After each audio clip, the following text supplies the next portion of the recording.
I would like to point out the British Sign Language interpretation proceedings is available to watch on the Parliament Live TV. BSL interpretation will also be available for the Prime Minister's statement following PMQs. I now call Dr Jamie Wallace. Well, Mr Speaker. Mr Speaker, may I start by wishing you and all members a Happy New Year. Thanks to the heroic efforts of our vaccination programme and people coming forward up and down the country, we managed to ensure that families could still celebrate Christmas, with over 34 million people now boosted. And I want to take the opportunity to say that anybody who has not yet done so should come forward and get boosted now. Mr Speaker, this morning I had meetings with ministerial colleagues and others in addition to my duties in this House. I shall have further such meeting later today. Dr Jamie. Thank you, Mr Speaker. Sadiq Khan's TfL in tatters and the Welsh Labour Nationalist Coalition in Cardiff Bay, an unfunded devolved disaster. Mr Speaker, does the Prime Minister agree with me that the great British public don't need to look back at the last UK Labour government to see what this opposition's answer to all our problems is, which is to bang at the doors of the Treasury demanding that the taxpayer bail them out of their own ineptitude and incompetence?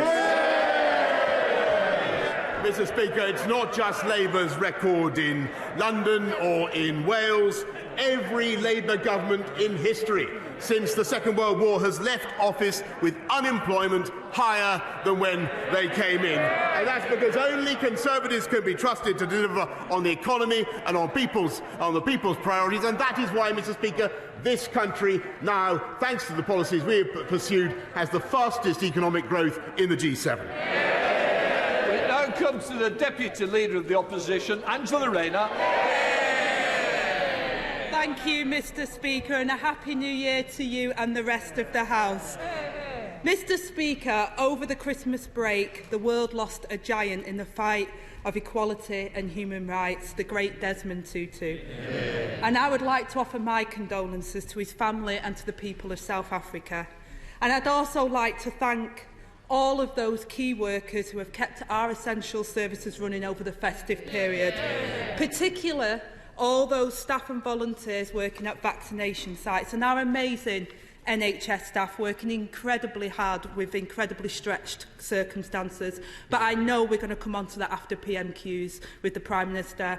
And I'd also like to thank the formidable Sue Gray, who I know has been busier than Santa over the festive period. Mr Speaker, in October, the Prime Minister said that fears about inflation were unfounded. But working people across the country are starting the new year facing rising bills and ballooning prices. So how did he get it so wrong?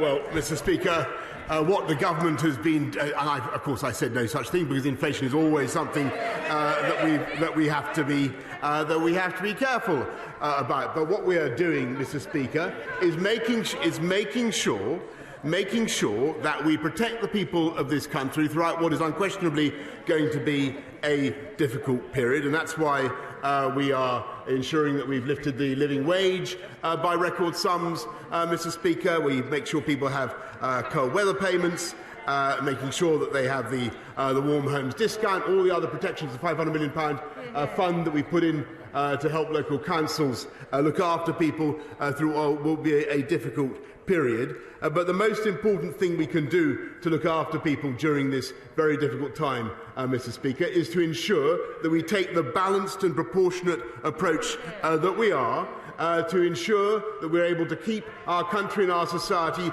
going, Mr Speaker, and that is exactly what we are doing. And that is why we doubled down on the booster programme, and that is why we are sticking with Plan B, Mr Speaker. And that's the right approach for the country.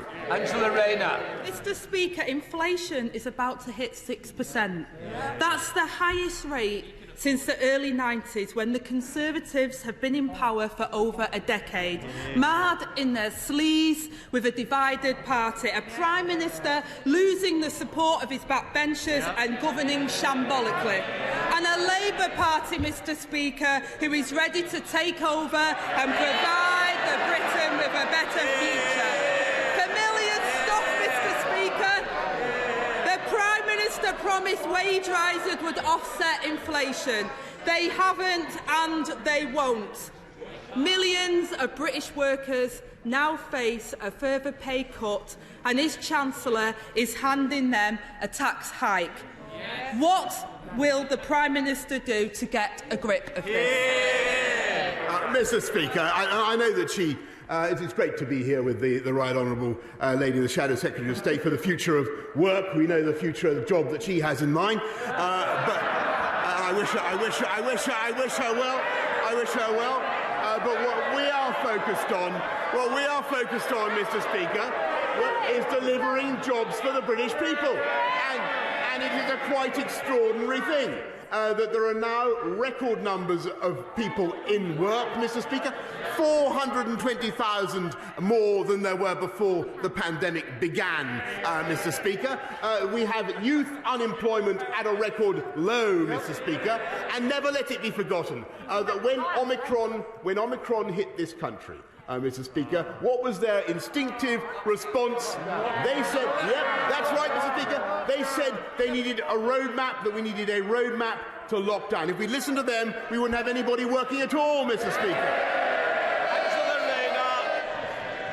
Mr. Speaker, I've heard on the grapevine there might be a vacancy for Prime Minister soon, so maybe I should have aspirations. The Prime Minister pretends it's not his fault. He blames the global forces. He blames the market. Mr. Speaker, we're an aspirational party. Maybe the Prime Minister needs to be more aspirational for this country.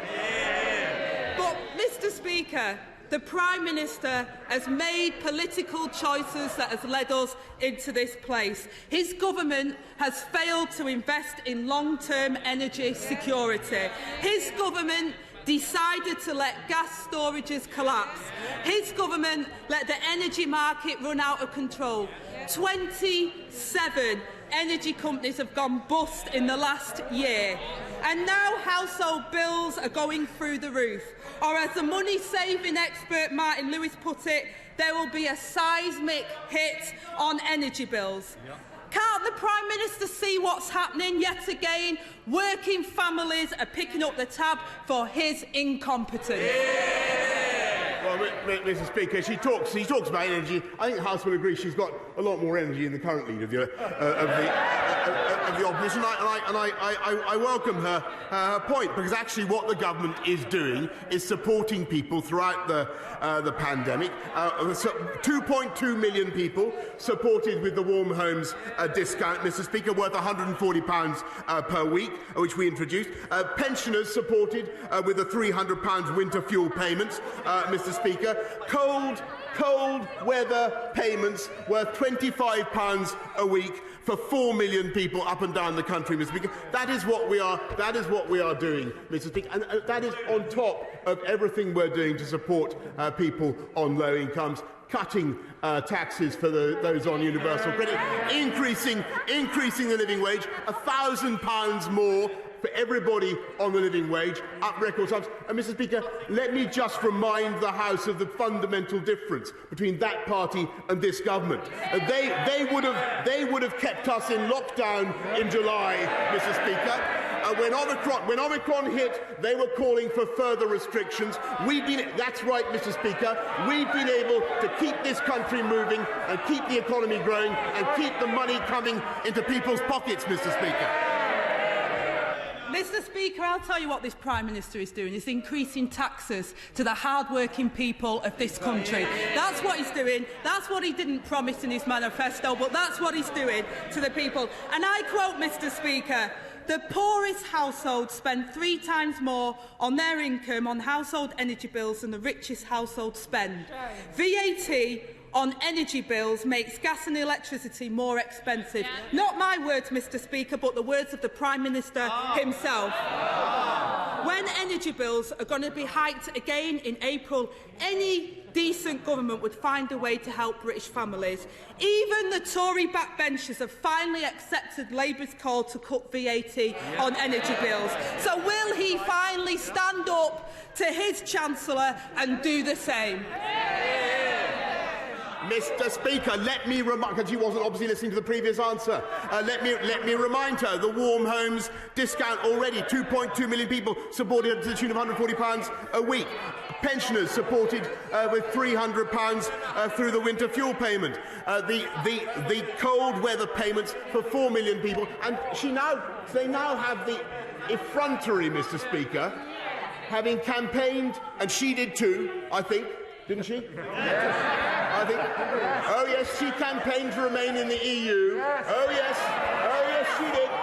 They now have the barefaced cheek to come to this House of Commons and say that they want to cut VAT on fuel, when everybody knows, and he did too, Mr. Speaker, everybody knows full well it would be absolutely impossible if they were to do what Labour would do and go back into the EU, remain aligned with the EU single market.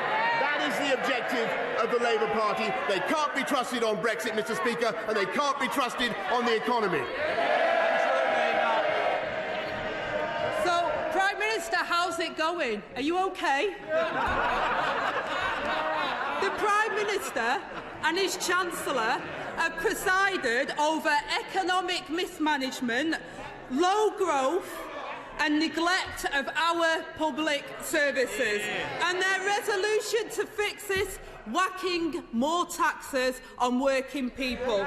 Combine the tax rise with soaring energy prices, and the average family faces a hit of £1,200. This is an iceberg, Mr. Speaker, right ahead. So will he finally stop and change course? Order. We started the new year not in the way we left the last one. You did give me an assurance we were going to try and calm down. So if we can, it will be helpful. Angela Rayner. Mr. Speaker, £1,200 hit right away.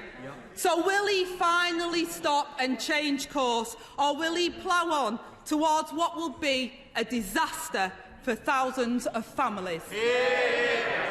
Mr. Speaker, as a direct result of what we've already done on universal credit, a single mother with 2 kids is £1,200 better off, Mr. Speaker, as a result of what we've done with the living wage, Mr. Speaker, introduced by this Conservative government. They never let it be forgotten. Everybody on the living wage has seen another £1,000 in their income every year, Mr. Speaker. But that's not the point. The fundamental, and we will continue to look after people throughout the pandemic. But the fundamental point is that because of the steps the government has taken, because of the tough decisions we've taken, because of the balanced and the proportionate approach that we've taken to COVID, we've been able to keep this country open, keep our economy moving, more open than any other comparable economy in Europe. And they know it, Mr. Speaker, and they opposed it every step of the way. And that's why people are seeing increases in employment and increases in their pay packets as well. Mr. Speaker, this Prime Minister always gives with one hand and takes away with the other. Under this Prime Minister, the country is worse off. Prices for everyday goods are soaring out of control. Hard-earned savings will be hit, and the wages of working people won't go as far. Inflation isn't an economic theory. It has serious consequences for people's lives. We need serious solutions, Mr. Speaker, to stop people falling into poverty or debt. Instead, Mr. Speaker, we have this Prime Minister and his incompetent leadership. And every time we are faced with a challenge, he denies there's a problem. He tries to laugh it off. He looks for someone else to blame. So can I suggest to the Prime Minister, it's not about brushing your hair, it's about brushing up on your act. Does he accept his incompetence is taking our country backwards and costing our country dear? No, Mr. Speaker. What I tell the House and tell the country is that Labour incompetence has ruined this country time and time again, and there has never never been a Labour government that has left office with unemployment lower than when they came in. And what is her answer, Mr. Speaker, to the energy crisis? It is to nationalise our energy. It was, in fact, Labour's failure to invest in supply over a decade or more that reduced our ability to have cheaper, cleaner energy, Mr. Speaker. We are rectifying that. We're taking the tough decisions that this country needs for the long term. And it's because we've taken those tough decisions, Mr. Speaker, because we've taken the balanced and proportionate approach that we have, that they oppose every step of the way, that we have youth unemployment at a record low. We have 420,000 more people in jobs now than there were before the pandemic began. And, Mr. Speaker, we not only have the most open society and economy in Europe, but we also have the fastest economic growth in the G7. Completely contrary to what she has just said, Mr. Speaker. And that is because of our stable, balanced and proportionate approach. And when never let it be forgotten, when Omicron presented itself, what did they go for? They reached for the lever of more restrictions. They said lockdown, Mr. Speaker. We said boosters. They carp from the sidelines. We get on with the job.